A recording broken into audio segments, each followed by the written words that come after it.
মুখ্যমন্ত্রী হিসাবে নয়, দিদি হিসাবে এখানে এসেছি। জুনিয়র ডাক্তারদের ধর্ণা সভায় হাজির হয়ে কথাই বললেন মুখ্যমন্ত্রী মমতা বন্দ্যোপাধ্যায়। আপনাদের দিদি হিসেবে আপনাদের কাছে আমি অনুরোধ করতে এসেছি, মুখ্যমন্ত্রী হিসেবে বলতে আসিনি। আমি আপনাদের দিদি হিসেবে বলতে এসেছি, যাতে আপনারা না ভাবেন হ্যাঁ আমি চিফ মিনিস্টার আছি,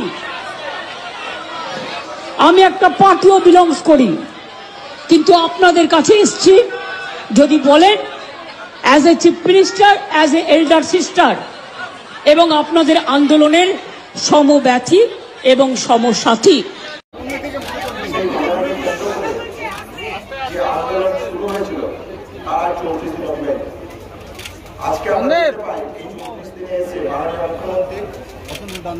আমাদের মঞ্চে এসেছিলেন এবং তিনি একটা সদর্থক বার্তা দিয়েছিলেন বলে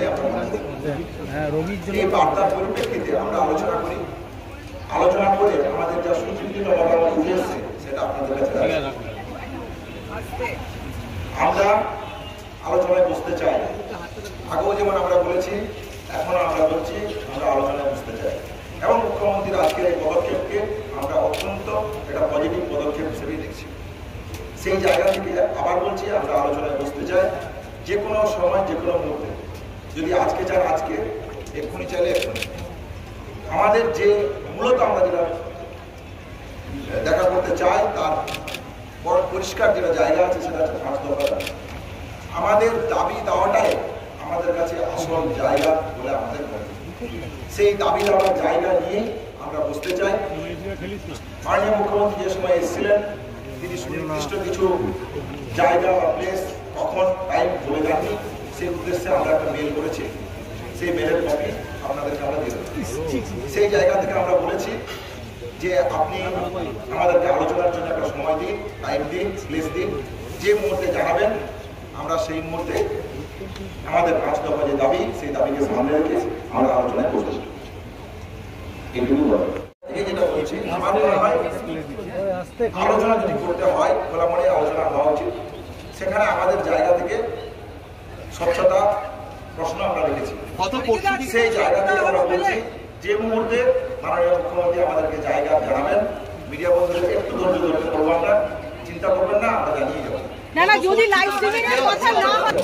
গত পরশু যে আলোচনার মাধ্যমে তো জব রাখতে পারি না, আবার বলেছি। তাহলে আমাদের 5 দফা যে দাবি আছে সেই দাবি নিয়ে আলাপ আলোচনা হলে জব রাখতে পারি। তাহলে যে মুহূর্তে জায়গা উনি জানাবেন আমরা সেই মুহূর্তে আমাদের যাবতীয় যা পরিকল্পনা সহ আমাদের 5 দফা দাবি আছে। মুহূর্তে আমাদের দিক থেকে সেরকম কোনো জায়গা নেই, কিন্তু আমরা যেটা বারবার বলছি সেটা হচ্ছে এটাই যে জায়গা থেকে উনি ডাকবেন আলোচনার জন্য আমরা সেই মুহূর্তে আসবো। আমি মিলটা একটু আপনাদের কাছে ঠিক আছে।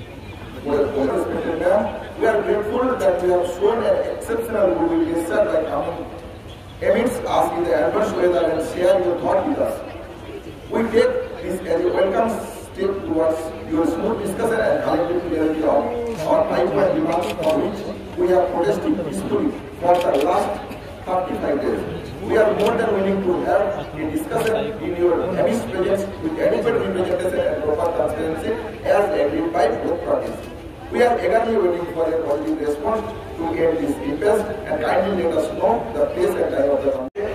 আমরা পরিষ্কার যেটা বলতে চাই যে মুহূর্তে মাননীয় মুখ্যমন্ত্রী আমাদেরকে ডেট, প্লেস, টাইম জানিয়ে দেবেন সেই মুহূর্তে আমরা আমাদের জায়গা থেকে যে জায়গায় যাবো সেখানে মিডিয়া বন্ধুদের কাছে একটু বলবেন ধৈর্য ধরুন, আমাদের আলোচনা চলছে এবং যে মুহূর্তে জানাবে সেই মুহূর্তে আপনাদেরকে জানিয়ে আমরা 2028 সালের অলিম্পিককে পাখির চোখ করে প্রস্তুতি নিচ্ছে ধরমপুরের রাইফেল ক্লাবের শুটাররা। আন্তর্জাতিক মানের রাইফেল প্রশিক্ষণ কেন্দ্র ধরমপুরের রাইফেল ক্লাব 10 মিটার থেকে 25 মিটার সব ধরনের রাইফেল শুটিংয়ের প্রশিক্ষণ দেওয়া হয় এখানে। অতীতে স্বনামধন্য রাইফেল শুটার শ্যামল দাস এই ক্লাবের কোচ ও কর্ণধার। দেশের তরুণ প্রজন্মকে ভবিষ্যতের শুটার তৈরি করার কারিগর ধরমপুর রাইফেল ক্লাব।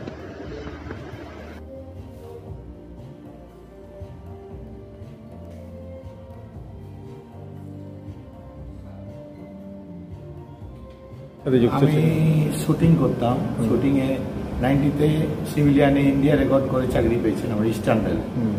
সেই থেকেই আমার ইচ্ছা ছিল একটা শুটিং রেঞ্জ করব। এবং ভালো শুটার তৈরি করব। আমার টার্গেট 2028 সালে অলিম্পিকে যদি ধরমপুর রাইফেল ক্লাব থেকে কেউ যেতে পারে, তার জন্য আমি সুইমিং পুল করেছি, জিম করেছি, যোগার সেকশন আছে, আর 25 মিটার পিস্তলও আছে ইনডোর, যেটা ভারতবর্ষে কারোর কাছে নেই। এত কিছু করেছি নিজের চেষ্টায়। আমাদের 30 জন শুটার শুট করে এখানে। আমার টার্গেট আরও উন্নত করার, ইলেকট্রনিক্স টার্গেট, যেটা 25 মিটারে ইচ্ছা আছে লাগানো, 50 মিটারের ইলেকট্রনিক্স টার্গেট লাগানো। এখানে 7টা লেন আছে ইলেকট্রনিক্স, একদম ইন্টারন্যাশনাল। আরও ইচ্ছা আছে 6টা লাগানো। যদি সংস্থান হয় তাহলে করব।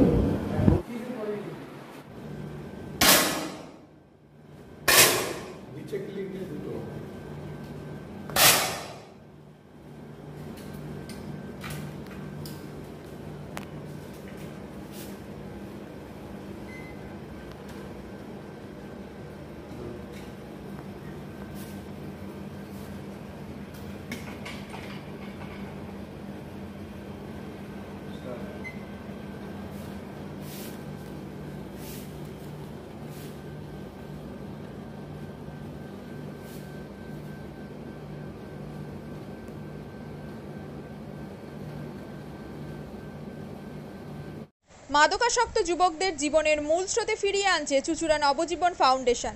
আজ থেকে 7 বছর আগে পথ চলা শুরু হয়েছিল এই সংস্থার। হুগলি জেলা থেকে শুরু হয়েছিল নবজীবন ফাউন্ডেশনের কাজ। আজ গোটা উত্তর পূর্ব ভারতে ছড়িয়ে পড়েছে তার ব্যাপ্তি। জেলা ও রাজ্যের হাজার হাজার মাদকাসক্ত যুবকদের মানসিক ও শারীরিক চিকিৎসার মধ্যে দিয়ে সুস্থ জীবনের পথে ফিরিয়ে আনছে নবজীবন ফাউন্ডেশন। কী করে এই সংস্থাকে তিল তিল করে গড়ে তুলছেন বন্ধন নিউজ এর ক্যামেরার সামনে, সে কথা বললেন সংস্থার কর্ণধার চন্দন দাস। দেখি ওটার মধ্যে কি আছে, বা পাড়ার বড় দাদারা করছে, আমিও একটুখানি করি, ফিলিংসটা কি সেটা দেখতে যাই। এবং একটা সার্টেন টাইমের পর কি হয়, সেটা ফ্রিকোয়েন্সিটা তখন অনেক বেশি থাকে, গ্যাপ থাকে যখন শুরু করে। পরবর্তীকালে যখন নির্ভরশীল হয়ে পড়ে সেই একটা সাবস্টেন্সের উপর, তখন সেটা থেকে বেরোনোর জন্য সে নানা রকম চেষ্টা করে, কিন্তু তার ওয়ে আউটটা জানা নেই যে কোন রাস্তা দিয়ে গেলে নেশা থেকেও বিরত থেকে সুস্থ স্বাভাবিক জীবনযাপন করা যায়। তো আমি ভাবলাম যে শুধুমাত্র আমি সুস্থ স্বাভাবিক জীবনযাপন করলাম, আমার জীবনের সার্বিক উন্নতি হলো, বা আমার যেসব এম বা আমি জীবনে যে জিনিসগুলো করতে পারিনি সেগুলো আমি ফুলফিল করলাম, তাহলে তো শুধু আমার কথাই ভাবা হবে। তাহলে আমি এরকম কিছু কাজ করি যাতে আমার মতো আরও 5 জন আমার দ্বারা উপকৃত হয়। এবং একটা সার্টেন টাইমের পর যখন মানুষ চায় যে ফিরতে, অথচ তার কাছে রাস্তা থাকে না, তখন এই একটা WHO ওয়ার্ল্ড হেলথ অর্গানাইজেশন একটা প্রসিডিওর বার করেছে। গরম পানীয়র জন্য বিশ্বমানের flask, micro oven, mixer grinder, induction সহ আধুনিক রান্নাঘরের সামগ্রী উৎপাদন সারা বিশ্বে আলোড়ন সৃষ্টি করেছে বড়সিল। পাশাপাশি বিশ্বমানের সোলার গ্লাস, যা সোলার সিস্টেমের অন্যতম সামগ্রী তৈরি করে, সারা বিশ্বে নজির গড়েছে বড়সিল। দেশের বাজারে পাশাপাশি বিশ্ববাজারেও সব প্রতিযোগী কোম্পানিকে পিছনে ফেলে এগিয়ে চলেছে ভারতের বড়সিল। রাজস্থানের বড়সিল কারখানায় 1200 মহিলার কর্মসংস্থান হয়েছে। প্রতিদিন রাজস্থানের প্রত্যন্ত গ্রাম থেকে ওই মহিলাদের গাড়ি করে কারখানায় নিয়ে আসে কারখানা কর্তৃপক্ষ। তারা বড়সিলের বিশ্বমানের প্লেটের ডিজাইনে কাজ করে। দিনের শেষে তাদের গাড়ি করে বাড়ি ফিরিয়ে দেয় কারখানা কর্তৃপক্ষ। কর্মসংস্থানের এই বেনজির দৃষ্টান্তের জন্য বড়সিল কোম্পানিকে কুর্নিশ জানায় ভারতবাসী।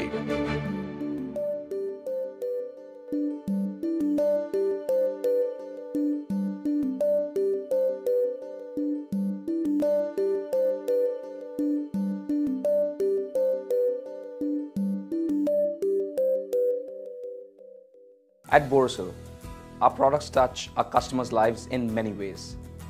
Our philosophy is simple: understand the evolving needs of our customers and deliver solutions to meet them.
We look beyond business.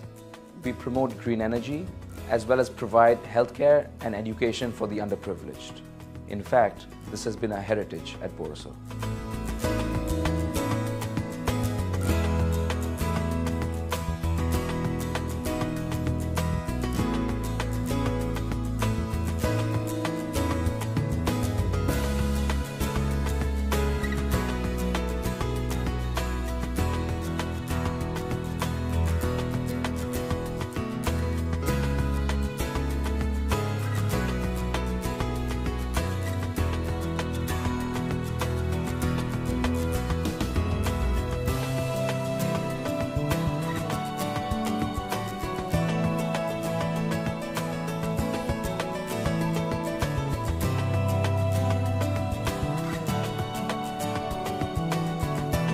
Our products are developed with innovation and thought. It is technology emboldened by the human spirit.